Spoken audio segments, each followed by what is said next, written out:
Good evening, everyone, and welcome to the Brian Crombie Radio Hour on Saga 960. Dave Meslin is a guy that I've been following for a while now because he's had a bunch of very interesting comments about democracy, particularly, opposition to the first past the post system that we've got in Canada. And he's come up with a bunch of suggestions on how we could improve our democracy. And then just last week, he posted about the Mississauga by-election and why it was an example, a terrible example, but a good example of some of the complaints that he's got. He's the author of the best-selling book, A Teardown, Rebuilding Democracy from the Ground Up, and he's also the creative director of an organization about improving democracy. What's the organization called, Dave? Called Unlock Democracy Canada. Unlock Democracy Canada. So, Dave, how did you get into this whole democracy, thing? Good question. It was decades ago. I was an environmental activist in Toronto. I was working on campaigns around climate change and cycling and a whole bunch of issues. And the more I got involved with the democratic process, the more I realized that the process itself seemed to be broken. And that if we wanted to have a well-functioning political system with democratic health, there were a lot of reforms that we needed to be looking at. So I shifted gears, and I've spent the last 20 years focused almost entirely on democratic reform. I just have this deep belief that our democracy could function so much better than what we see today. Well, I tend to agree with you. Are people listening to you? I'd like to think so. I've got a best-selling book, and it's actually being turned into a television show that's coming out this autumn on TV Ontario. It's called Unrigged, and it's a 6 episode adaptation of my book. So there seems to be an appetite for this message. Now, you posted that the Mississauga by-election was a great or a bad example of your problem with democracy. Tell me why you think that. Well, we're one of the only countries in the world that uses first past the post. In fact, we are the only country I'm aware of that uses first past the post for all 3 levels of government. So if you try and run for mayor in pretty much anywhere, including the United States or the UK, you have to get 50% of the vote to win. Very similar to our leadership races. If you've ever watched a leadership race for the NDP or the Liberals or the Conservatives or the Greens, you name it, everyone knows you have to get 50% to win. And if no one gets 50% on the first round, they drop off the candidate with the fewest votes, and those votes get reallocated using a ranked ballot, and the winner gets 50%. But here in Canada, all we do is add up the first round, and whoever has the most votes wins, even if that's only, I don't know, 31% of the vote, for example. If you have 31% of the vote, that means 69% of voters. And keep in mind, we're just talking about those who actually took the time to vote. So of those who voted, which was only 25%,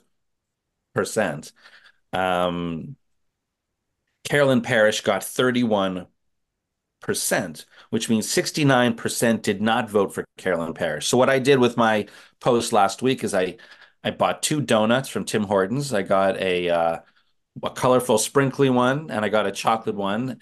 And I made pie charts. What I've been doing for years is using Lego and donuts to make really colorful bar graphs and pie charts to show people so they can see it with their own eyes how our voting system allows people to, quote, win elections, even when the vast majority didn't support that candidate. And this works for provincial and federal elections too. Right now, we have a conservative majority government at Queen's Park, which is absurd because the majority of Ontarians voted against the Conservatives in the last election. So it just really drives me crazy that we allow ourselves to keep using a voting system that gives us often the opposite of what we asked for. Now, it's quite possible that Carolyn Parish would have won on a runoff, but the only way to know that is to have a runoff election. Now, in addition to the 30 something percent that she won, there was only 25% that showed up. And so Yeah. therefore, when you think about it, it's like 8% that actually voted for her. Yeah, Carolyn Parish has a mandate from 8% of eligible voters. To me, that's an indicator of a democratic crisis. When you have so few people voting, plus a voting system that allows a small plurality of the vote to win, you end up with 8% support. It's really time for all of us to step back and say, could we be doing this better? Are there ways that we could be running our elections and our governments to improve these indicators rather than seeing the decline continue to get worse and worse and worse? So in the 2015 federal election, Justin Trudeau, I think, said something like 1,500 times that it was going to be the last election that had first past the post. Well, what happened? What happened is the same thing that's happened many times, which is that politicians realize that the system we're using serves them just fine. In his case, I need to give him a little more credit. He did try. He set up an all-party committee that looked at various voting systems. They didn't have a consensus. The Greens and the NDP really wanted a proportional system. The Liberals wanted to switch to a ranked ballot system. And the Conservatives' main focus was that there should be a referendum.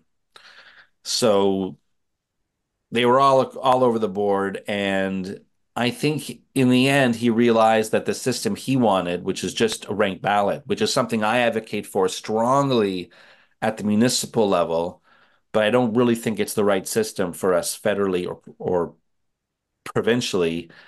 I think he realized that there was so much opposition to it that his best bet was probably to just walk away from the whole thing. Why do you advocate a ranked ballot municipally, but not federally or provincially?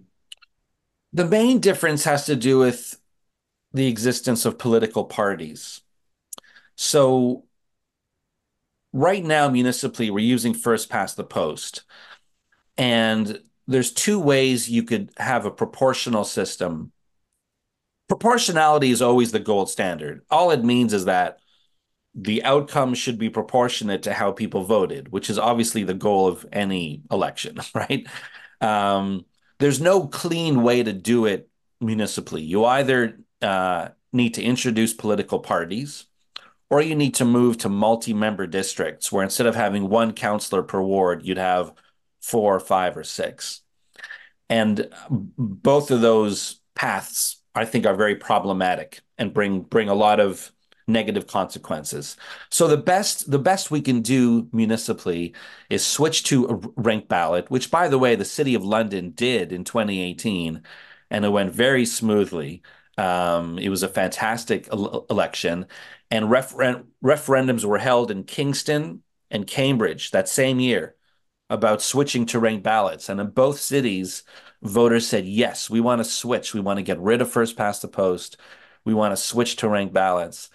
But then a few years later, Doug Ford banned ranked ballots. He said no one's allowed to use ranked ballots anymore in Ontario, which is hilarious because his party, of course, used ranked ballots to elect him as leader of his own party.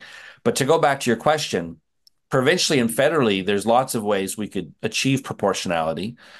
Let me give you just a very simple example of why a ranked ballot on its own isn't the right solution for a provincial or federal election. Let's just take the Green Party as one example. The Green Party right now can get between 5 and 10% of the vote, of the popular vote across the country, and perhaps not win a single seat or win one seat or two seats. Under a proportional system, a party like the Greens should be winning already about 30 seats, between 20 and 30 seats, just based on their popular vote. A ranked ballot does nothing to fix that problem. A ranked ballot does nothing to help smaller parties in the 5 to 10% range actually get representation in the House of Commons. And I think it would be incredible if smaller parties did have a voice. I think it would make politics a lot more interesting. I think for a lot of voters, myself included, the fact that we've only ever had two parties in power, blue or red, is really boring. So if you compare it to something like, let's compare it to beer. Imagine if all we had available was Molson and Labatt's, and that was it. There was, all these microbreweries and local craft breweries. They all just disappeared instantly overnight. I think that would be a shame. I think what makes any market interesting is the small startups, the innovators, the entrepreneurs. And in Canada, Brian, if you and I started a new party tomorrow and we convinced 10% of the population to support our party, we likely wouldn't win any seats. We might get one or two seats. 10% of the House of Commons is 33 seats. So a ranked ballot just doesn't give us what we need. What we need is some type of proportional or even semi-proportional system. So when Brian and Dave start their new party and they go out there and they knock on doors and they put up signs and they get votes, those votes should translate into seats. Well, on proportionality, provincially and federally, I agree with you completely. I'm not sure I agree with you on the preferential vote municipally, but let's talk about it after a break. We're going to take a 2-minute break and be back with Dave Meslin of Unlock Democracy. Interesting conversation about what's wrong with our democracy. And also, I really think, Dave, why so few people show up because they don't think their vote counts. Let's Yeah. talk about that as well. Back in 2.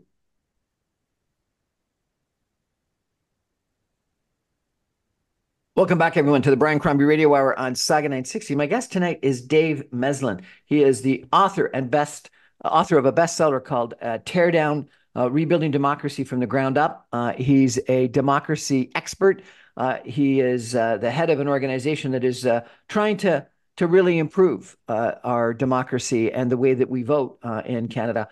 25% turnout, and it was up from 21% in the general election, but the general election, was down because there wasn't a competitive race at all. And I think Toronto's election was something around 30% turnout, not a lot better. Why is turnout so dismal?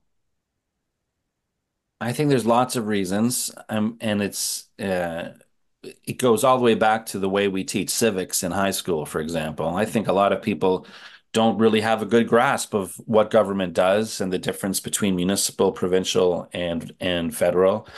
And it's easier to just tune it out than to take the time to learn what it's all about and why it matters. I think we could be doing a much better job of how we teach civics in high school. But let's take another look at another really basic part of it, which is how we vote. So you and I are having this interview right now online on our laptops using the digital age as a tool where I can see you. We're on Zoom right now. Every part of our life has become modernized with digital tools because it makes life easier. I didn't have to come to your house for this interview where you set up a VHS camera as if we're living in the 1970s or 80s. We used a modern digital tool. The equivalent for an election is allowing people to vote online, either on their laptop or on their phones, or using mail-in ballots, which I'm a big fan of. Not optional mail-in ballots where you have to ask for it, but a mail-in ballot that gets sent to every single house. So you have that piece of paper on your desk or on your kitchen table or on your fridge reminding you that you have to vote. If you wanted to buy a Tim Hortons meal, you can go to the shop and line up and get it. But you can also get it through Skip the Dishes. You can also go through the drive-through. You can order it through the Tim Hortons app at the store and it'll just appear ready. There's about 5 or 6 different ways that you can order that meal and get it into your hands. And I think an election should be the same, where you should be able to vote online, vote by phone, vote the old-fashioned way if you want, if you don't trust online and you're, skeptical about how safe an online vote is. Great, line up, check your piece of paper, put it in the box. And I think for young people especially, you and I, we grew up lining up for everything. I had to line up to get my bank book stamped. I had to line up to rent a movie on a VHS plastic black box. For kids growing up these days, those are very foreign, prehistoric ideas. They don't have to line up for anything. Everything comes to them or it appears magically on their phone. Imagine what it sounds like to say, okay, we're having an election now. You have to go down to your local community center and wait in line to put a mark on a piece of paper and drop it into a box. That must sound like some kind of reenactment of an ancient pre-technology ritual. The So criticism of online voting is that, dead people will vote. We lose control. Anyone can vote. Take your place on the voting list and vote for you, et cetera. So how do you make sure that the voting is controlled? yeah, the same way we do it now. I mean, there's criticisms that dead people can vote now. Let's say my just to use that example. So I don't think you need to show photo ID to vote right now, do you? How does it work? You go to how did it work in Mississauga? You You have got a to voting you have to card. show a driver's license. You'd have to show a driver's license. So maybe, I mean, it shouldn't be a stretch of the imagination that the government could get their act together and that if someone passes away, which is usually recorded in some official registry, that it cancels their voting record. I mean, I know this is a stretch of the imagination to imagine ministries talking to each other, or different levels of the government talking to each other, but it would not be hard for to have our coroner office automatically sending a message to the Ministry of Oh, come Elections. on. You're being idealistic now, I thinking know, one I am, department is I going to am. talk to another department and actually reconcile lists. I know, I know. So one country worth looking at is Estonia. Everyone has a digital card. It's your identity card. It's kind of like our social insurance number here, except you can use it for lots of different applications, including voting. And they've been doing online voting there for years. I would also encourage you or any of your listeners, if they're interested, to look at cities who have already been doing online voting for decades. Markham, just up the road, um, on the northern edge of Toronto, they've been using online voting for, I think, about 15 years. And it works. Of course it works. Absolutely. I was told Yeah, that in the last Peterborough mayoralty election, that did online voting for the very first time, it was interesting because the incumbent, based on the advanced polls that were all in person, and on election day, in-person polling was pulling away quite handily. But then when the online vote came in, a new, younger person pulled ahead dramatically and won. And so it was as if all the people that were voting the regular old fashioned way were voting for the incumbent, and the people that were primarily voting for something new were all voting online. And I to found that interesting.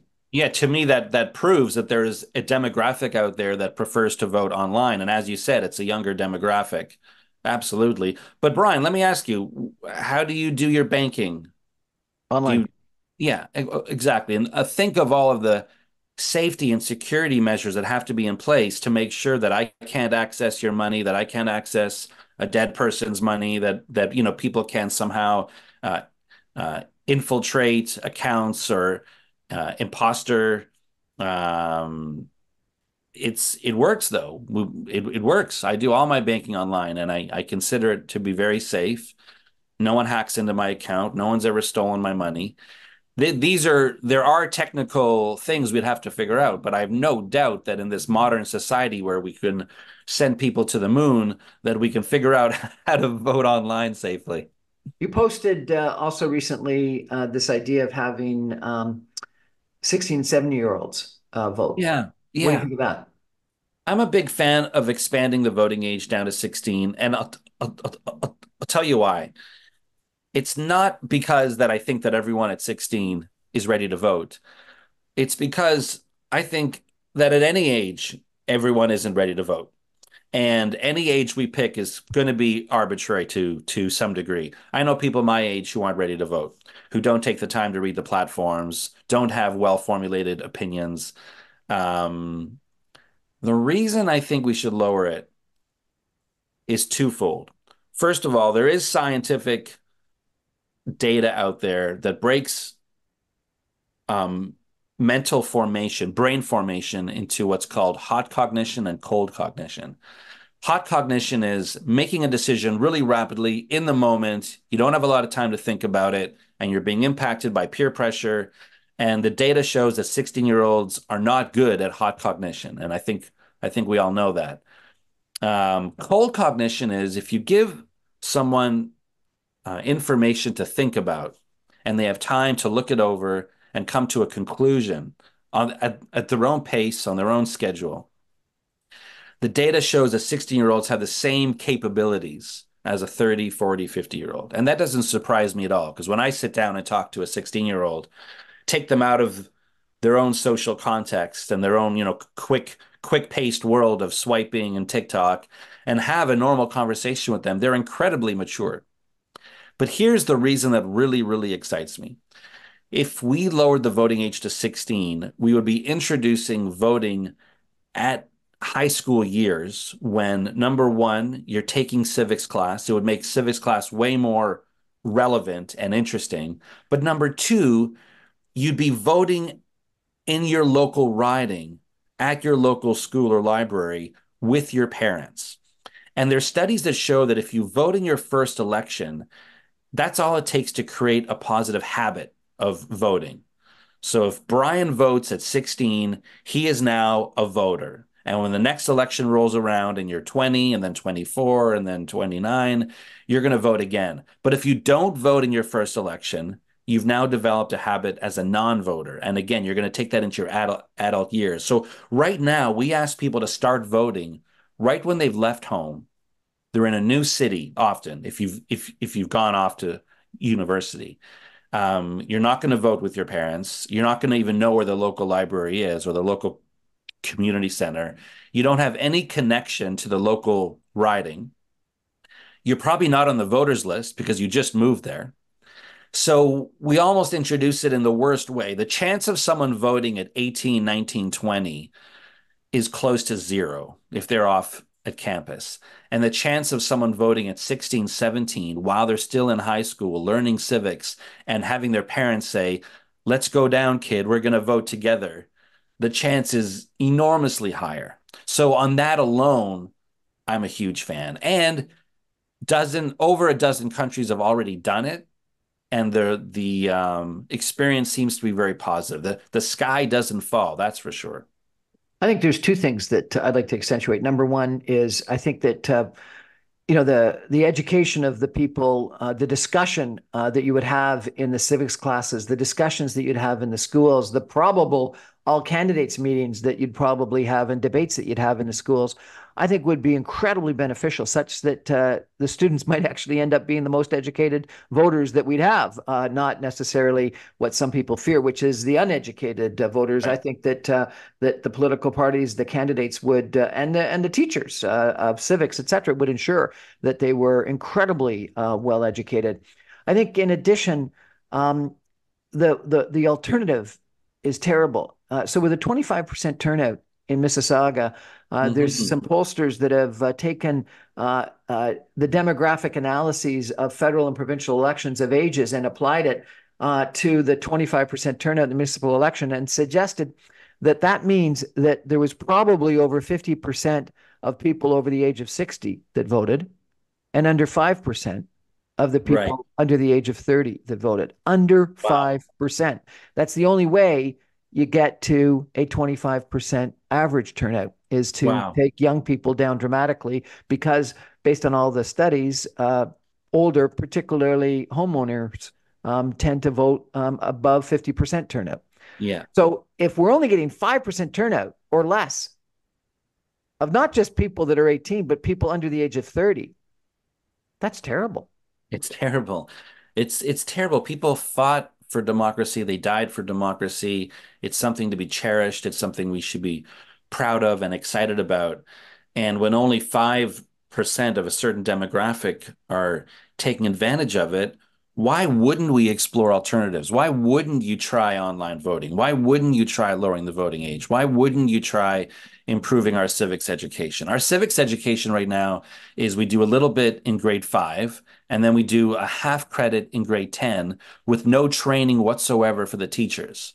So they themselves haven't been educated on civics, and then they're expected to teach it.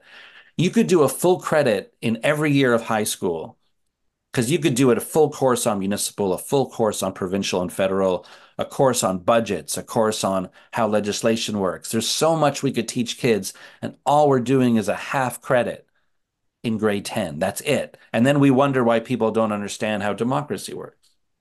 Dave, I think the media and debate organizers play a role in this as well. I'll give you an example. In the last Mississauga mayoralty by-election, there was a 19-year-old hijab-wearing Muslim gal who was one of the most articulate, intelligent people I've met, and she was competing not because she thought she could win, but because she thought youth were neglected in Mississauga and not listened to. Particularly, her bent was people that were racialized of color and not in the mainstream, and also university students, and she appealed to that group. There was another gentleman in his early 30s that was an alternative musician and an environmentalist, and very into trees and environmental issues. Um, the media paid no attention to them, and they were excluded from all the debates because they didn't think that they could win. But it almost became a self-fulfilling prophecy Yeah. because Yeah. because the media and the debate organizers didn't think they could win. They didn't give them any attention, and so therefore they didn't get any attention, and so therefore they didn't have any chance of winning. So it's this vicious cycle, is it not? It is. To be fair, there should be some kind of threshold. I don't think anyone who puts their name on the ballot should be invited to the debates because there are many candidates who aren't serious at all. But the threshold should not be whether or not the candidate has a chance of winning. It should be whether they have some threshold of public support, maybe just 1%, maybe 2%. Maybe the media does a survey, or maybe to qualify you have to get 100 signatures. There should be some way of showing it because I know that in Toronto, for example, you'll have 30 people running for mayor. Five are quote front runners. Then there'll be another, let's say, 10, as you just well described, good, smart, interesting candidates who deserve a chance to be heard, but are usually ignored. But then there's still that leaves another 20 people who just put their name on the ballot as a joke. So how do you separate those 10 interesting people out from the 30? I think you would agree you can't have a debate with 30 people. I mean, you could, but you'd barely hear from any of them. So I think the media needs to get a little more creative, maybe do some polling, maybe create some kind of qualification. The US does this with their parties. Like to get into the Republican primary, you have to meet a certain number of criteria. How It much does, money but I you, think that the Republican Party or the Democratic Party and their processes are kind of interesting because the first debate had 18 people up on right. stage, and that criteria narrowed down over time, and was based on as you mentioned, polling. I think it was polling and donations. Yeah. For whatever reason, they said you got to be able to raise money as proof of your worth as well. But initially, everyone was on stage. Right. And then it So they slowly, all at least had one chance. And then for a while they had two debates. They had sort of the front runners debates and then everyone else debates, so that they kept a possibility for people to get to know people. right. And but that shows that depending on how you set the threshold, it impacts how many people you end up with on stage. So the media could do the same thing where either they start with everyone and shrink it, or maybe they start with, half the candidates. They could also host a separate debate of all the non-front runners, but televise it just to give people a chance to be exposed.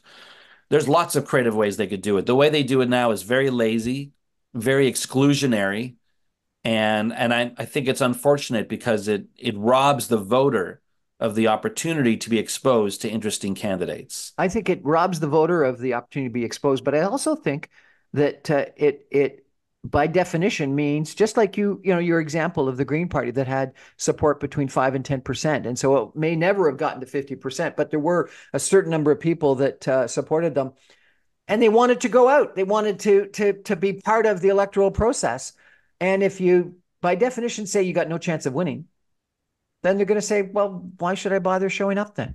And they don't show up. And so it gives people an opportunity to exercise their view in the electoral process and want to play the role. Anyway, we got to take another break. We're going to be back in just 2 minutes with Dave Meslin talking about democracy.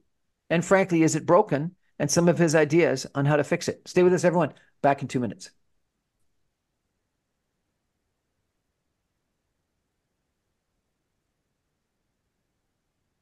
Welcome back, everyone, to the Brian Crombie Radio Hour on Saga 960. My guest tonight is Dave Meslin.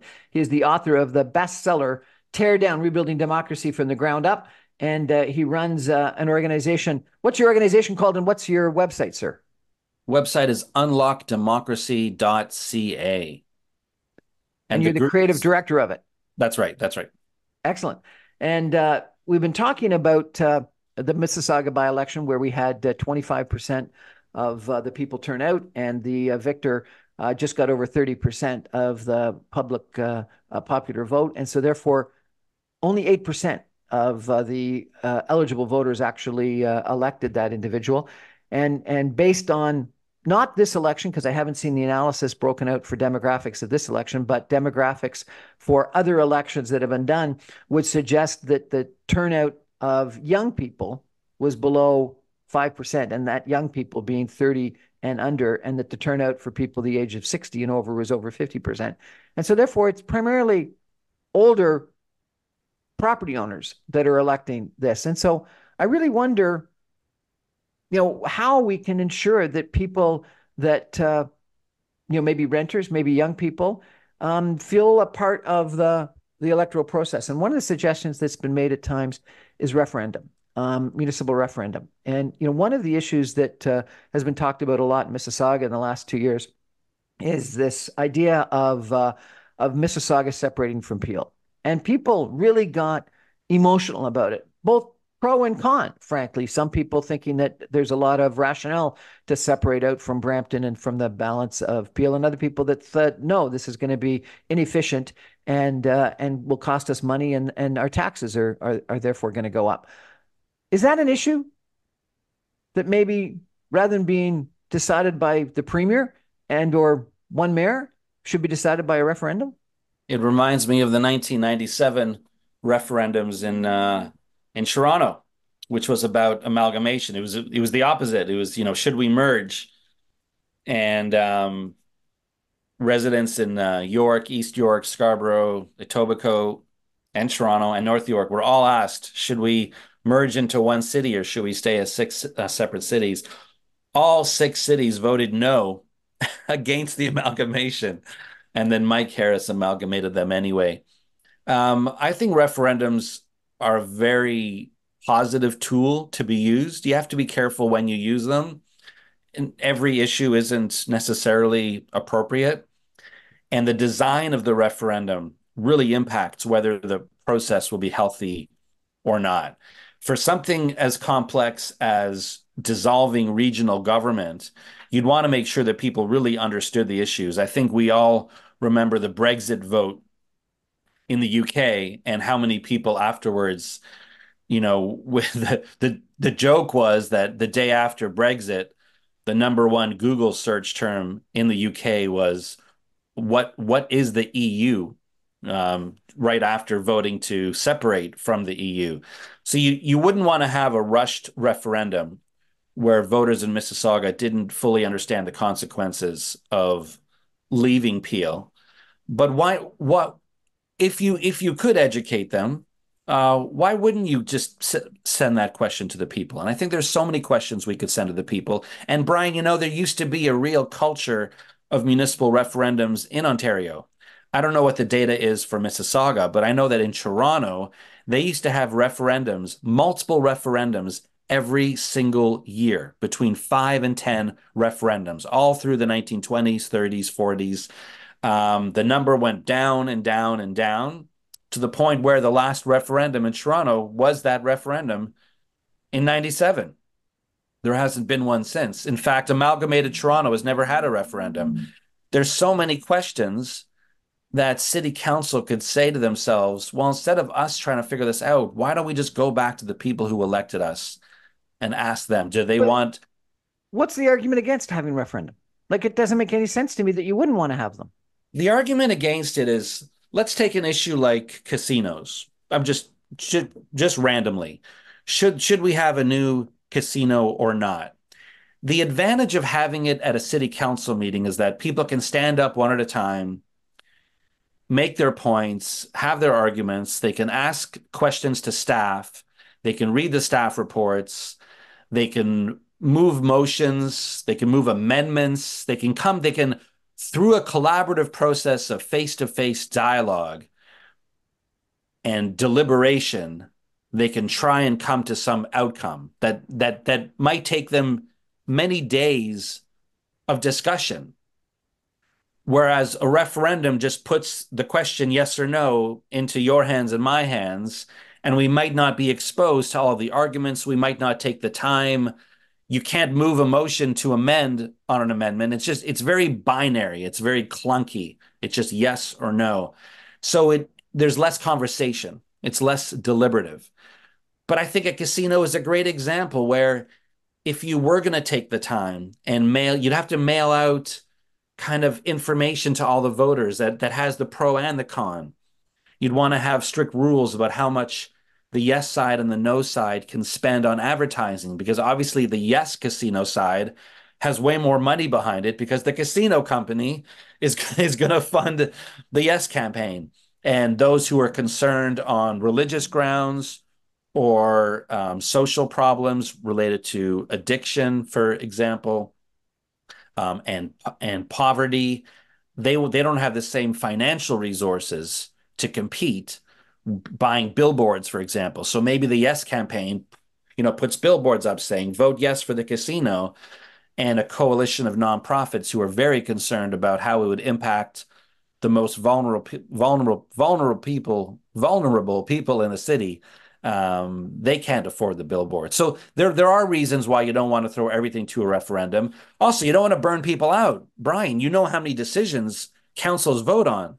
Dozens and I'm not dozens. talking about every decision. I'm talking about something as important as Mississauga's separation from Peel, or in your I think that would example, be a great one for a referendum. or in your example, casinos. I think that Yeah. something in regards to what's happening in Ontario Place right now, where people are of two minds in regards to the redevelopment of Ontario Place, might be an Yeah. appropriate thing to So bring to a so referendum. I so think here's a that the idea of question. fourplexes everywhere might be Yeah. the something that's a referendum.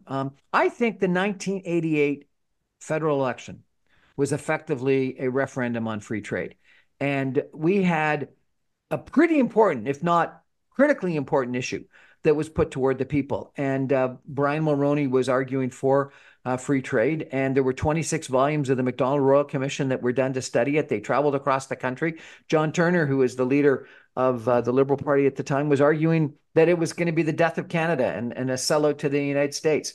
Right. And some people think that it's the most important economic decision that's been made by the Canadian Parliament in the long time. Um, it was a referendum, and it was a difficult, very complicated economic decision, and the people decided in the end. Isn't that Yeah. what we want to have happen in democracies? Absolutely. We've only had three national referendums in Canada's entire history. And the last provincial referendum here in Ontario was in 2007. So, I mean, clearly we could be having them more often. I think it would be fantastic. My advice to you would be think of a topic that this municipal council under Carolyn Parish might be interested in putting to a referendum in 2026 and advocate for that. Because there's an advantage for councillors. If a city council has a very divisive topic on their plate, again, let's go back to casinos, because whether you vote yes or no, you're gonna anger a large group of people. There's an incentive for councillors to take it off their plate and say, you know what, we're not going to touch this. We're just gonna let the people decide. I've been working with a colleague, John Armstrong, from St. Catharines. He runs a consulting firm, Armstrong Strategy Group, and we've set a goal of trying to convince 10 municipalities in Ontario to have referendums in 2026, because that number went down again. There used to be dozens and dozens and dozens. In our last election, 2022, I believe there were only two referendums across the entire province. That's out of 444 municipalities. So we've lost the culture of referendums. I think a lot of councils have forgotten that that's even an option on their plate. Any municipal council can put any question on the ballot if they choose. Dave, I I hate to be so negative, but I think they don't want them. And the reason why is they don't actually want turnout to go up. It's the same, comment that you made earlier about uh, parties that take a look at first past the post and realize that institutionally it's actually negative to them. They don't want necessarily a different system because then they won't get the super majorities with 40% of the vote that they currently get. Right. I think that too many mayors and councillors realize that if there's only 25 or 30% turnout, it's easier for them to get elected because they know where the people are and they can make sure that they get to the ballot box and elect them. And if there was actually turnout that was 50 or 60 or 70%, they would have no idea who's coming to the ballot box and because everyone's coming to the ballot box and they wouldn't know where those votes are and they might lose control and they might not get elected. So I hate to be jaundiced, but I think that low turnout benefits incumbents. I agree. I agree with that 100%. But there's exceptions to rules, and I think there's let's let's take voting reform, for example. As I said before, politicians have an incentive to not change the voting system, but the Liberal Party, to their credit, in Ontario, introduced legislation that did allow any municipality in Ontario to use ranked ballots, and then London, Ontario switched to ranked ballots. So change was happening. Change is happening. It's very slow, but it's happening. And even though councils might not have an incentive to have referendums or more importantly, as you stated, they might not be incentivized to raise voter turnout, there's going to be exceptions to that rule. And if you found an issue that you knew people wanted to have a say on, maybe it is the Peel question. I mean, that question's still there. It's going to be there forever. Um, but maybe it's something else. Maybe I don't know what the hot issues are in Mississauga. But over the next year, if a really hot issue arises, you could bring together a coalition of groups who say we want to have a referendum on this. Part of the problem with low turnout is that very small issues, frankly, it's bike lanes, yes or no, in one small area ends up being such a big issue because the turnout in that area is going to balloon up. And so it's back to this sort of NIMBYism attitude that I think is a problem with our municipal politics and a lot of issues is that when you've got low turnout, the squeaky voices have Mm. an outsized voice. Anyway, great conversation, Dave. If people want to follow you and your Unlock Democracy Canada, how's the best way for them to do that? They should just check out our website, unlockdemocracy.ca, and sign up for our newsletter. Really appreciate you joining us today. Thanks so much. Thanks, Brian. We're going to take a break, and I'm going to come back with my own personal comments on turnout and the election and the first past the post system in just 2 minutes. Stay with us, everyone. Thanks, Dave.